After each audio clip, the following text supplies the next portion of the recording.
رسميا شركة أديداس المصنعة لكرة كأس العالم تكشف بتقنية جديدة: من سجل هدف البرتغال، رونالدو أم فرنانديز؟ والفيفا يعتمد القرار.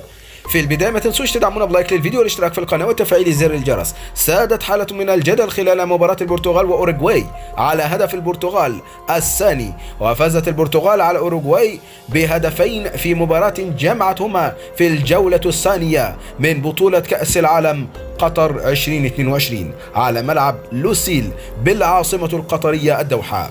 وسجل كريستيانو رونالدو الهدف الأول، وبعد أن تم احتسابه باسمه عاد الاتحاد الدولي باحتسابه إلى فرنانديز. وقام الاتحاد الدولي لكرة القدم فيفا في البداية باحتساب هدف رونالدو، لكنه غيره واحتسبه لفرنانديز. لكن الصراع استمر في التسخين واستمر، لكن شركة أديداس أنهت الجدل وأعلنت الحقيقة.